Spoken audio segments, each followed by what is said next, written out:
La semana pasada nos quedamos en esta observación. Nos hacíamos la pregunta, ¿cuál era el problema que enfrentaba la iglesia en Colosas? Regularmente el apóstol Pablo escribía sus cartas para tratar con problemas particulares que tenían las iglesias. Las iglesias somos humanos y las iglesias, pues en todo momento, en todo tiempo, va a haber algo que constituya un problemita, ¿no? Acuérdense, la iglesia en Corinto, Pablo tuvo que escribir 2 cartas a la iglesia en Corinto porque había problemas sumamente serios. Acuérdense, la iglesia en Gálatas, los hermanos los estaban engañando y estaban a punto de apostatar. Bueno, ¿qué fue lo que inspiró al apóstol Pablo a escribir Colosenses? Decíamos la semana pasada que Pablo no visitó Colosas, Pablo no los conocía a los hermanos cara a cara, pero Colosas estaba muy cerca de Éfeso, donde Pablo había vivido por varios meses, ¿verdad?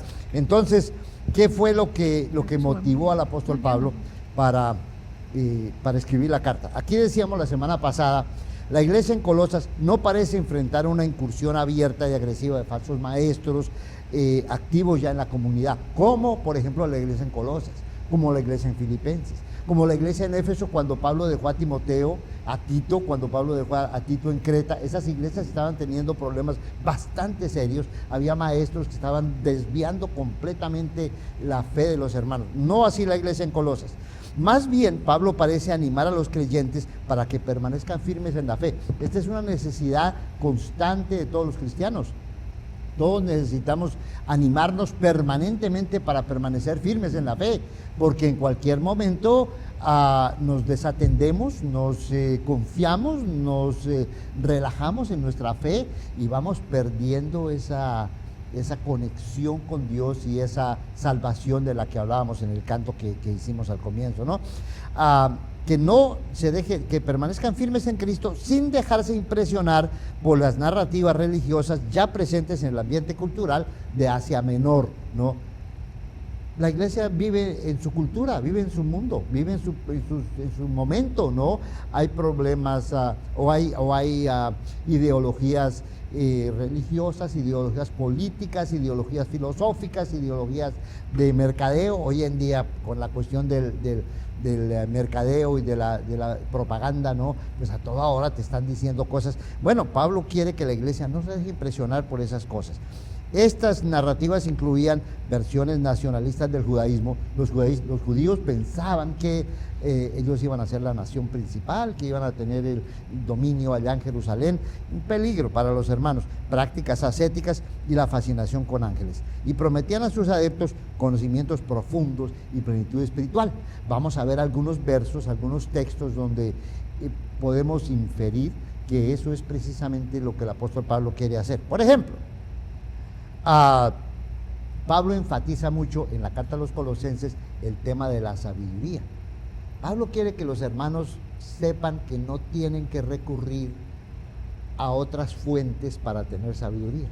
El ser humano anda siempre buscando conocimiento y sabiduría, y nos fascina el conocimiento, nos fascina la sabiduría, queremos explicar cosas, queremos entender qué es lo que está pasando, y es un don natural que Dios nos ha dado, ¿verdad?, que nos ayuda a seguir adelante en la vida. Pero la sabiduría está en Cristo. Miren lo que dice el apóstol Pablo, pidiendo que sean llenos de conocimiento de su voluntad, en toda sabiduría y comprensión espiritual. Pide a Dios que los colosenses y nosotros seamos llenos del conocimiento de la voluntad de Dios. Ahí está la sabiduría. La sabiduría está en entender, en discernir cuál es la voluntad de Dios, ¿no? Los colosenses tenían grandes filósofos, grandes estadistas, tenían las religiones que estaban diciendo, mire aquí, mire acá. Dice el apóstol Pablo, hermanos, que yo le pido a Dios que ustedes crezcan en el conocimiento de la sabiduría de Dios, porque eso es todo. Versículo 1, 28, pido que sean llenos del conocimiento de su voluntad en toda sabiduría y comprensión espiritual. La comprensión espiritual no está en alguna secta, no está en alguna práctica particular, no está en algún libro especial. La comprensión espiritual y la profundidad espiritual está en el ¿qué? En el conocimiento de la voluntad de Dios. ¿Por qué insiste Pablo tanto en eso? porque es que precisamente las religiones que están alrededor están tratando de, predican o dicen o enseñan que dentro de esta dentro de esta sinagoga particular o dentro de este grupo particular o con estas maneras de hacer las cosas, vamos a tener un conocimiento especial que los demás no tienen. Pablo dice, no es necesario. Capítulo 2, versículo 3, hablando de Cristo, dice que en Él están escondidos todos los tesoros de la sabiduría y el conocimiento. Pablo insiste, es en Cristo. ¿Cómo nos vamos a apartar de Cristo? ¿Cómo vamos a dejarnos seducir por tantas ideas que hay en el mundo, ¿verdad? Si en Cristo tenemos, ¿qué dice el apóstol Pablo? Todos los tesoros del conocimiento y de la sabiduría, ¿cierto? Bueno, ahora, hay otros ejemplos. Capítulo 2, versículo 23. Tales cosas tienden a la verdad, la apariencia de sabiduría en una religión humana, pero carecen de valor alguno contra los apetitos de la carne. ¿De qué está hablando? Está hablando de aquellas religiones que pretenden ser muy estrictas, muy ascetas, ¿no? Que no te vistas así, que no te pongas esto, que te mortifiques el cuerpo, que ayunes tantas veces, que hagas sacrificios, ¿verdad? Que te pongas estricto, ¿no? Que no vayas a ninguna parte, ¿verdad? No veas televisión, no vayas al cine, no te peines muy especial y nada, no, lo más sencillo.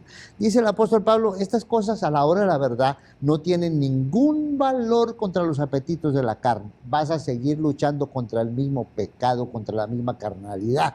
Lo que necesitas es a Cristo en tu vida, ¿no? Entonces, aquí Pablo está contrastando la fe verdadera con estas religiones que pretenden ser muy estrictas, muy de duro trato con el cuerpo, ¿no? Dice el capítulo 3, versículo 16, que la palabra de Cristo habite en abundancia en ustedes, con toda sabiduría y entendimiento. Está hablando cuando nos reunimos, cuando cantamos unos con otros y cantamos al Señor. Miren, no solamente cantamos al Señor, a veces nosotros cuando vamos a cantar, decimos, vamos a cantarle al Señor, pero Dios no quiere solamente que le cantemos al Señor, Dios quiere que nos cantemos unos a otros, para que nos animemos, para que nos enseñemos a través de lo que cantamos. Sí cantamos delante del Señor y a Dios le agrada que cantemos, por ejemplo, cuando cantamos la llamada suena sobre el mar traidor, ¿cierto? Ese es un himno para que nos anime a nosotros. A Dios le agrada que nos animemos a través del canto. ¿A cuántos himnos cantamos que son dirigidos a motivarnos a nosotros? Trabajad, somos siervos de Dios, ¿no? Dulce oración. Todos esos himnos son cánticos que nos sirven para que nos animemos. Y Pablo dice, eso es lo que tenemos que hacer. Nos reunimos y que la palabra de Cristo more en nosotros y a través de nuestros cantos y nuestras reuniones nos podamos animar para que crezcamos en toda sabiduría. Entonces no necesitamos acudir o cambiar una ideología o acudir a ideologías y religiones que no son centradas en Cristo, ¿no? Capítulo 4, versículo 5 dice, anden sabiamente para con los de afuera, aprovechando bien el tiempo. La sabiduría se manifiesta en la práctica, en las cosas que nosotros hacemos. ¿Y de dónde recibimos la sabiduría? Del Señor Jesucristo, de la voluntad de Dios, ¿no? Colosenses capítulo 2, versículo 8, este es un pasaje muy central en la carta a los Colosenses. Dice, miren que nadie los haga cautivos. Algunas versiones dicen, miren que nadie los engañe por medio de filosofías y vanas sutilezas, según las tradiciones de los hombres, conforme a los principios elementales del mundo y no según Cristo. No es que ya los estén engañando a los hermanos, no es que ya hay falsos maestros allá en Colosas, no. La iglesia en Colosas es una iglesia jovencita, nueva, recién los hermanos están conociendo más y más a Cristo. Es una iglesia recientemente establecida por Epafras, ¿no? Pero claro, siempre la iglesia confronta las tentaciones. Sea una iglesia nueva, sea una iglesia de hace muchos años, siempre va a haber ideas, filosofías, pensamientos por ahí afuera, ¿verdad?, que constituyen una amenaza para que la gente, para que la iglesia le ponga atención a lo que está afuera en vez de enfocarse en lo que el Señor nos ha hecho, nos ha dicho, ¿no? Hoy en día la tentación es todavía más delicada, más grave, porque hoy en día tenemos pues los medios de comunicación social que distribuyen una cantidad de información, todo lo que quieras, y una vez que te guste una línea de información, los logaritmos de las redes sociales te van a cargar con más y más y más ideología de la misma cosa. Vas a ver, ay, mire qué bonito, ay, mire qué bonito, y cuando menos piensas estás llenando tu mente de filosofías extrañas. Dice el apóstol Pablo, miren que nadie los... Eso es una advertencia para la iglesia, ¿no? Para nosotros es una advertencia también, porque nosotros hoy en día tenemos que tener esa misma actitud, tenemos que estar pendientes de que las cosas que hay en el mundo, no vivimos aislados, ¿no? Sí, aquí estamos en el edificio y aquí ahorita estamos estudiando la palabra del Señor, pero tan pronto salimos del edificio, ¿sí? O a veces estando en el edificio, porque suena el teléfono, llega el teléfono, ponemos el teléfono, lo miramos y ya se nos introdujo las cosas del mundo. No quiere decir que no veamos nada del mundo, no. Quiere decir que tengamos el discernimiento para no dejarnos arrastrar por las ideas del mundo, que podamos comparar lo que Cristo nos ha dado con lo que el mundo nos ofrece. Sí, hay personas en el mundo que tienen muy buenas ideas, que investigan. Tenemos médicos, tenemos economistas, tenemos filósofos, tenemos gente que piensa y que puede tener alguna cosa importante que decir, ¿verdad? Pero lo clave para nosotros es que recordemos que la verdadera sabiduría, el verdadero conocimiento están en Jesucristo. Y debemos comparar cualquier cosa que oigamos, que leamos, que llegue a nuestra mente, necesitamos compararla ¿con qué? Con la palabra de Dios, con la sabiduría de Jesucristo, ¿cierto? Pablo sabía eso y a esta iglesia nueva les advierte, hermanos, miren, tengan cuidado, que no se confundan. Pasaron los años, la iglesia en Colosas seguramente que cayó en algunas de esas trampas, la iglesia en Éfeso quedó en esas trampas. ¿Se acuerdan? El apóstol Pablo escribe Juan escribe a las iglesias en Asia Menor y todas ellas tenían su lado flaco, habían sucumbido. Entonces nos advierte el apóstol Pablo. Colosenses 2, 11 al 12. Dice, también en él ustedes fueron circuncidados con una circuncisión no hecha por manos al quitar el cuerpo de la carne mediante la circuncisión de Cristo. ¿A qué se refiere el apóstol Pablo con este pasaje? Se refiere a las sinagogas de los judíos. Los sinagogas de los judíos se sienten especialmente privilegiados, se sienten que son más cercanos a Dios porque se hicieron la circuncisión, porque en el Antiguo Testamento habla de la circuncisión. Y seguramente que hay la tentación de que algunos hermanos en la iglesia gentiles que no fueron circuncidados puedan en algún momento pensar, oye, ¿será que necesitamos circuncidarnos? ¿Será que tienen razón esos judíos? Mira que ahí dice el Antiguo Testamento. ¿Será que tenemos que circuncidarnos? ¿Qué dice el apóstol Pablo? Hermanos, esa purificación, ese pacto que Dios hizo con ustedes, que en el Antiguo Testamento se representaba mediante la circuncisión, ese pacto ya lo ha hecho Dios con ustedes a través del bautismo. No se engañen. No se dejen llevar por estas ideas, ¿no? Habiendo sido, ¿qué? Sepultados con Él en el bautismo, en el cual también han resucitado con Él mediante la fe en la acción del poder de Dios que lo resucitó de los muertos. ¿Ven? Dijo el apóstol Pablo, no necesitan más, no busquen más. Los antiguos israelitas, la circuncisión fue una señal del pacto para ellos. Ustedes han sido bautizados, ¿sí o no? Bueno, si ya fueron bautizados, si ya con fe bajaron las aguas del bautismo, fueron sepultados y resucitados con Cristo, pues ya ustedes están confirmados en ese pacto de Dios, ¿no? Todas estas son advertencias para la iglesia. A nosotros nos sirve muchísimo también. Colosenses 2, 16 al 17. Por tanto, que nadie se constituya en juez de ustedes con respecto a comida o a bebida, en cuanto a día de fiesta, luna nueva o día de reposo. Cosas que solo son sombra de lo que ha de venir, pero el cuerpo pertenece a Cristo.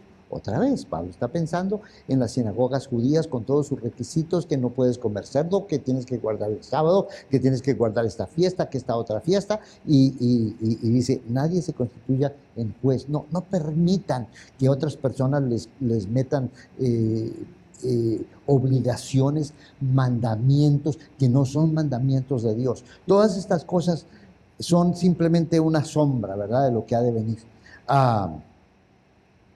Hoy en día sigue habiendo muchas personas, no necesariamente ya del mundo judío, pero sí hay muchas personas que quieren ser jueces de nosotros, ¿no? Tratando de hacernos sentir culpables porque comimos o no comimos, porque fuimos, la comida que comemos, por lo que hacemos, ¿no? O no hacemos, tratando de encasillarnos en ciertas prácticas que ellos consideran que son más cristianos. Te ven de repente algunas personas, yo me acuerdo cuando nosotros recién nos convertimos, había una iglesia, una secta por ahí, ¿verdad? Y de repente veían a las hermanas con pantalón. ¿Y ustedes que son cristianos? ¿Usan pantalón? ¿Cómo van a usar pantalón ustedes que son cristianas? No. O las veían con algún maquillaje. ¿Ustedes cristianas se ponen maquillaje? ¿Qué dice el apóstol Pablo? No crean esas cosas, no se dejen llevar por esos pensamientos humanos, ¿no? Colosenses 2:18. Nadie los defraude de su premio en la humillación de sí mismo, en la adoración de ángeles, basándose en las visiones que ha visto, convencido sin causa por su mente carnal. Qué importante, ¿verdad? Una advertencia para los hermanos. Esto es parte de la religiosidad de muchas personas, ¿no? Aparentar mucha piedad, mucha humillación, muchos golpes de pecho y yo soy un cristiano, pero es por apariencia nomás. En la adoración de ángeles, ángeles, seres espirituales, santos, ¿no? Personajes que están intermediando entre Dios y nosotros. El apóstol Pablo dice, no, que nadie los defraude. El problema que es que podemos caer del premio, nos pueden meter, decimos en el dicho popular, nos meten gato por liebre. Nos están dando una religión que no tiene fundamento y que no tiene realmente valor, aparentemente. Y aparentemente parece como muy bonito. Ay, mire esa persona tan piadosa, ay, mire esa persona tan religiosa. Y hermano, realmente no tienen valor, ¿no? Pero mire lo que dice, basándose en visiones que ha visto. A veces a la gente se le ocurre que vio tal cosa, que soñó tal cosa, que pensó tal cosa, que el Espíritu... ¿Han oído ustedes esta idea de que el Espíritu me dijo, que Dios me dijo?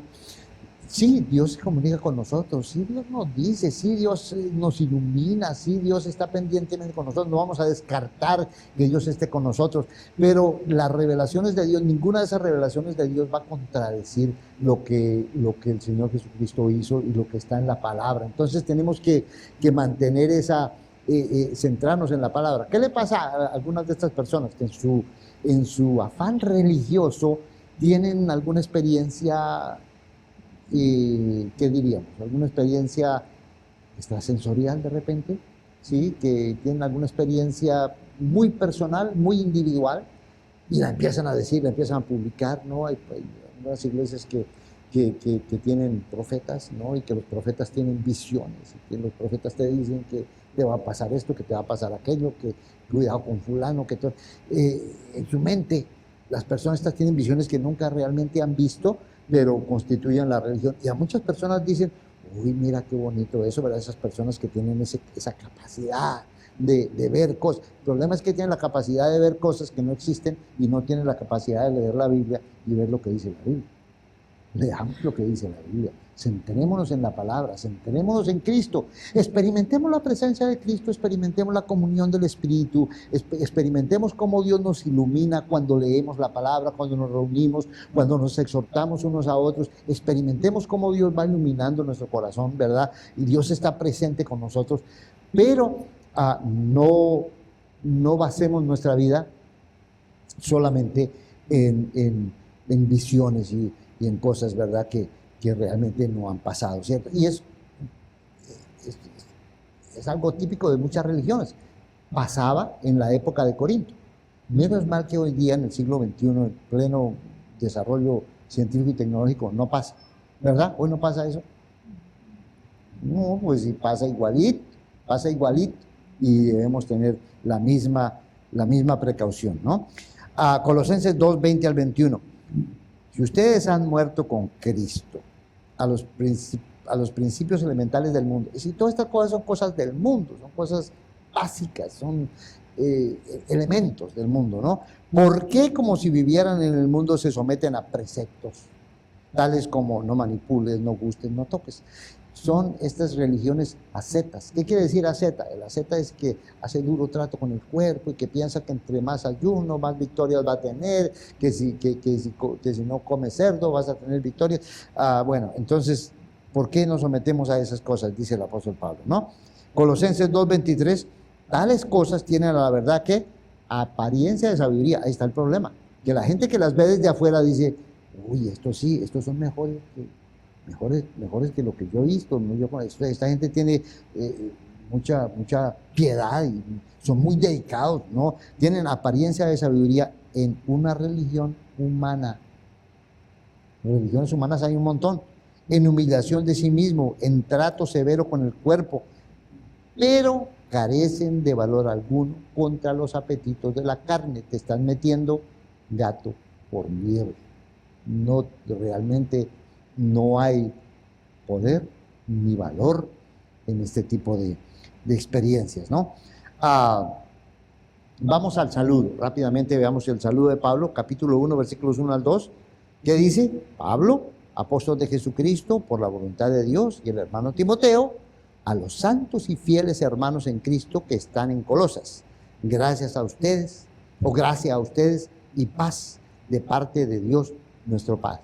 Es un saludo típico del apóstol Pablo. Muchas de sus cartas más o menos empiezan así, ¿verdad? Es natural, no vas a escribir una carta, pues primero te identificas quién fue el que escribió la carta y luego identificas a los destinatarios, a quién les está escribiendo la carta.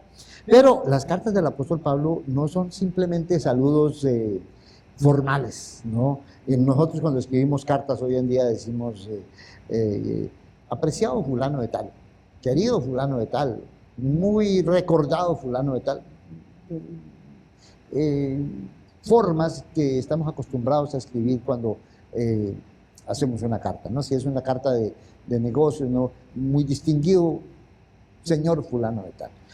Pablo no escribe simplemente formalidades, sino que cuando escribe realmente está escribiendo con su corazón, está escribiendo con una un verdadero amor por los hermanos. Y aquí encontramos que escribe, mira, algo bien particular, y muchas veces aparece, es que Pablo escribe con alguien más. Pablo anda acompañado de otras personas. En este caso, Pablo y Timoteo son los que están en la carta. Pablo introduce esta carta como procedente de Timoteo. ¿Se dieron cuenta ustedes? Pablo no dice, yo Pablo escribo, y luego al final dice, y Timoteo también. No, lo que Pablo está exhortando a los hermanos viene de dos cabezas, sí se puede decir así, viene de Pablo y de Timoteo. Pablo no es una persona, ¿cómo diríamos?, egoísta, personalista, ¿no? Que firma, esta es mi autoría, yo escribí esto es mío, no me lo van a fusilar. Hoy en día tenemos inclusive derechos reservados para que la persona que escribe alguna cosa, nadie más se atreva a publicar la misma cosa con el nombre de otro. A Pablo no le interesan estas cosas. Seguramente que Pablo y Timoteo, se imaginan ustedes en sus viajes, aquí Pablo está preso en la cárcel, Timoteo seguramente lo visita en la cárcel. ¿Se imaginan ustedes ellos hablando de la palabra? Hablando de la doctrina, hablando de la enseñanza, hablando de las iglesias? Mira que la iglesia en Éfeso, mira la iglesia en Corinto, mira la iglesia en Galacia, y compartiendo ellos su manera de pensar, lo que Dios les está dando. Entonces Pablo no tiene ningún problema en decir, Pablo y Timoteo les están escribiendo a ustedes. Lo mismo que les dice Pablo les diría a Timoteo, ¿sí? Y esto lo vemos aquí. Si ustedes gustan, pueden tomar una foto de la pantalla aquí. Estas otras cartas es igual. Pablo escribe junto con Timoteo. No es solamente, nosotros decimos las cartas de Pablo, pero esas cartas de Pablo son el fruto, si se puede decir así, de la comunidad, de la comunión, de la relación que tiene Pablo con otros hermanos. No escribe solo, no predica solo, no está solo. Vemos aquí la comunión, ¿verdad?, de los hermanos, ¿cierto? La carta a los Colosenses es una carta profunda, temas muy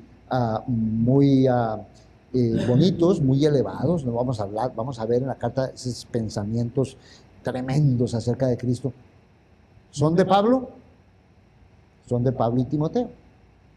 Claro, inspirado por el Espíritu Santo, ¿cierto? Pero Pablo y Timoteo hablaron de estas cosas antes de escribir la carta. Esa era su manera de pensar de los dos, unidos en una mente, en un parecer, en una forma de visualizar las cosas, ¿sí? 1 Corintios 4:17 dice el apóstol Pablo: por esta razón les he enviado a Timoteo, que es mi hijo amado y fiel en el Señor. La gran relación entre Pablo y Timoteo. Él les recordará mis caminos. ¿Cuáles son mis caminos? Pues los caminos de Cristo, tal como yo enseño en todas partes, en cada iglesia. Lo que Timoteo va a decir es la misma cosa que el apóstol Pablo va a decir. No porque esté copiando al apóstol Pablo, no porque quiera imitar, sino porque esa fe ha crecido entre los dos. Es una fe mutua. No solamente Timoteo, ahí tenemos muchos otros compañeros de Pablo. En algunos momentos encontramos hasta 20 personas acompañando al apóstol Pablo. Entonces, en esa comunidad y en esas iglesias y en esa predicación del Evangelio va surgiendo todas estas verdades que luego las vemos reflejadas en las cartas. Tomen nota porque luego probablemente querrán hacer algún comentario al respecto. 1 Corintios 16:10. Si llega Timoteo, vean que esté entre ustedes sin temor, pues él hace la obra del Señor lo mismo que yo. ¿Ven ustedes la unidad? ¿Ven ustedes la relación entre Pablo y Timoteo? No es de un personaje solo. Otras veces nos imaginamos Pablo, el gran líder solitario, como el llanero solitario, ¿no? Dice la película de Llanero Solitario. ¿De dónde saldría la idea del llanero solitario? Un solo hombre haciéndose carga como Superman, ¿no? Que es el solo se basta solito para nada. No, así no es el Evangelio, no, es la comunión de la iglesia, son los unos y los otros, todos juntos, todos pensando juntos, todos hablando juntos, enseñando juntos, mostrando el camino de Cristo juntos, y lo vemos muy bonito en la relación del apóstol Pablo y Timoteo, ¿no? 2 Timoteo 3:10-11, aquí ya Pablo le escribe a Timoteo cuando lo dejó en Éfeso: pero tú has seguido mi enseñanza, mi conducta, propósito, fe, paciencia, amor y perseverancia. O sea, no solamente la enseñanza, no solamente la doctrina, no solamente el discurso, sino que la vida misma. En esa comunión surge el mismo propósito, la fe, la paciencia, el amor, la perseverancia. Mis persecuciones. Si vas a compartir la verdad, si vas a compartir la fe, pues vas a tener que también estar dispuesto a compartir ¿qué? Las persecuciones, los sufrimientos como los que me acaecieron en Antioquia, en Iconio y en Listra. ¿Qué persecuciones sufrí? Y de todas ellas me libró el Señor, pero en ellas también estuvo Timoteo y participó de las penas, de las luchas, de los sufrimientos del apóstol Pablo, ¿no? Dice: yo, Pablo, apóstol de Jesucristo. La palabra apóstol es una palabra que significa simplemente enviado, mensajero, alguien comisionado con un encargo especial. Originalmente la palabra apóstol significa simplemente un enviado. Escogemos al hermano Alberto para que vaya a hacer tal comisión. Entonces él sería un apóstol de la iglesia lo comisionó, lo mandó, y entonces en ese sentido es un apóstol. Por ejemplo, Filipenses 2:25 se habla de Epafrodito, que fue apóstol o enviado de la iglesia en Filipos.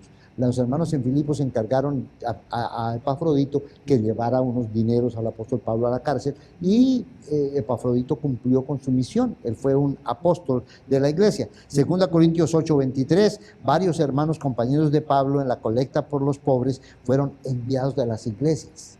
Las iglesias escogieron hermanos representantes para que fueran con Pablo a llevar la colecta a los santos en Jerusalén, y a eso se les llamaba apóstoles en el idioma original, ¿verdad? Pero la palabra apóstol tiene un sentido también muy especial, que es el apóstol de Jesucristo. Son las personas que Jesús escogió personalmente para que ellos fueran los que ponían el cimiento de la iglesia, representan la autoridad de la revelación de Dios. Son 12, más Pablo. Miren lo que Pablo dice en la primera carta a los Corintios, capítulo 15, versículo 7 en adelante. Después se apareció a Jacobo, luego a todos los apóstoles. ¿A cuál se refiere? No se refiere a todas las personas que tuvieron encargos y envíos de las iglesias, no, se refiere a los 12 apóstoles, especial, en un sentido especial. O sea, la palabra apóstol tiene un sentido genérico que representa un enviado, un comisionado, pero tiene un sentido especial que representa uno de los 12, la palabra apóstol, ¿no? Y al último de todos, como aún nacido fuera de tiempo, se me apareció a mí. La semana pasada leíamos Hechos capítulo 9, ¿no? Donde Jesús se le aparece a Pablo y lo constituye un apóstol, testigo de la resurrección, un apóstol como los 12, porque yo soy el más insignificante de los apóstoles. ¿De cuáles apóstoles? De los 12, ¿sí? En sentido muy estricto, que no soy digno de ser llamado apóstol, pues perseguía a la iglesia de Dios. Pero por la gracia de Dios soy lo que soy, y su gracia para conmigo no resultó en vano. Antes he trabajado mucho más que todos ellos. ¿Quiénes? Los apóstoles, los 12, aunque no yo, sino la gracia de Dios conmigo. Entonces, el apóstol Pablo es consciente de que él es apóstol en el sentido más específico, ¿no? Apóstol en el sentido de que es uno de los 12 a quienes se les dio la comisión de plantar la iglesia, de poner el fundamento de la iglesia, de enseñar las bases sobre las cuales la iglesia va a crecer. ¿Cuántos fueron? Fueron 12 más el apóstol Pablo, ¿verdad? Ahora, otra cosa importante cuando dice el apóstol Pablo que es de Jesucristo por la voluntad de Dios, está hablando de que lo que pasa en la iglesia es obra de Dios. Dios obra en la iglesia y a través de la iglesia. A veces no alcanzamos a imaginarnos cómo Dios obra, pero Dios está pendiente de todo. Dios sabe lo que está pasando, Dios dirige las cosas. Entonces debemos tener confianza en que Dios está dirigiendo las cosas. Algunas cosas pueden pasar porque cometemos un error, porque pues así pasó, pero sea como fuera, Dios está dirigiendo las cosas y la obra en la iglesia es obra de Dios. Pablo fue apóstol no porque él se nombró apóstol, no porque él quería ser apóstol, no porque él tenía la visión o el don o el talento para ser apóstol. Pablo fue apóstol no porque la iglesia le dijo, ay, nos conviene ser apóstol y nos nombraron apóstol. No, Pablo fue apóstol porque Dios así lo quiso. Es apóstol de Jesucristo y es apóstol por la voluntad de Cristo. Entonces, por la voluntad de Dios el Padre. Todo depende de Dios. Nosotros como cristianos debemos entender que las cosas que suceden en la iglesia están supeditadas a la voluntad de Dios. Ajustémonos a la voluntad de Dios, reconozcamos el dedo de Dios en las diferentes cosas que pueden pasar en la iglesia, incluso en una plaga. Sí, decíamos ahorita, hay las 7 plagas, las 10 plagas de Egipto. Hombre, no, Dios está en todo. ¿Tú qué vas a saber si unas pulgas tienen algún propósito en las manos de Dios? No somos nosotros solos. Dios está detrás de todas las cosas, ¿no? Y el apóstol Pablo tiene la conciencia de que todo lo que pasa en la iglesia es obra no de la iglesia, no de nosotros, no de los ancianos, no de un comité administrativo, es obra de Dios que desea hacer su voluntad, ¿no? Ahora, la iglesia. Aquí tenemos la visión de Pablo en la iglesia. Dice, los nombra santos, fieles y hermanos. Mire, 3 palabras. ¿Qué somos? ¿Qué es la iglesia? Es gente consagrada, es gente comprometida. Así visualiza Pablo la iglesia. Esa es la visión que Pablo tiene de la iglesia. Gente consagrada de verdad, gente comprometida de verdad y una hermandad. Una familia. Cuando Pablo piensa en la iglesia en Colosas, la iglesia en Éfeso, la iglesia en Corinto, donde quiera que sea la iglesia, esto es lo que Pablo tiene en mente. No es un gran negocio, no es una administración muy bien establecida, no es edificios muy bonitos, no. Pablo en su mente, la iglesia, la visión que Pablo tiene por el Espíritu Santo de la iglesia son personas consagradas, son personas bien comprometidas con la palabra de Dios o con el propósito de Dios, y son hermanos, son familia, son una hermandad. Y están en Cristo y están en Colosas. Es bien importante, están en Cristo, forman parte de la comunión con Cristo, pero están en una localidad, ¿no? No están en el aire, ahí están en Colosas. Y ahí tienen una misión, y ahí tienen un papel, y ahí representan a Cristo en la ciudad de Colosas. Así como nosotros ahorita estamos aquí en Dallas, estamos aquí en este vecindario, donde quiera que estemos nosotros también como familias que somos, ahí en esa localidad estamos, pero estamos en Cristo, pero estamos en la tierra. Pueden pasar dos cosas: que nos quedemos en la tierra y pensemos que aquí estamos nosotros y aquí hacemos lo que queremos, Dios está para allá en el cielo, allá que cuando lleguemos al día final, allá verá Dios qué hace, ahorita nosotros hacemos todo. No, pensamos que estamos en la tierra, aquí en Dallas y nada más. O podemos pensar que estamos en el cielo, cerramos los ojos y nos sentimos en las nubes. ¿Y qué pasó con Dallas? ¿Qué pasó con la localidad donde estás? Pablo ve, la iglesia está, sí, allá con Cristo, sentados con Cristo en los lugares celestiales, pero la iglesia también está ahí en Colosas, ¿no? Responsable por lo que suceda en esa localidad. Santos, consagrados. Aquí tenemos varios textos, no nos alcanzamos a leer, por supuesto, pero ustedes pueden tomar una toma. La palabra santos Pablo la usa en varios saludos. Tenemos varios textos donde Pablo empieza las cartas diciendo a los santos que están en Roma, a los santos que están en Corinto, a los santos que están en Filipo, ¿no? Pero ¿quiénes son los santos? Si vemos en el Antiguo Testamento, los santos son personas especiales, consagradas por Dios, como sacerdotes, como profetas, como reyes, personas que especialmente fueron escogidas por Dios. Cuando Pablo dice ustedes son santos, ¿verdad? Que no está diciendo cualquier cosa, está diciendo ustedes son esas personas especialmente escogidas, consagradas por Dios para hacer su voluntad. Sacerdotes,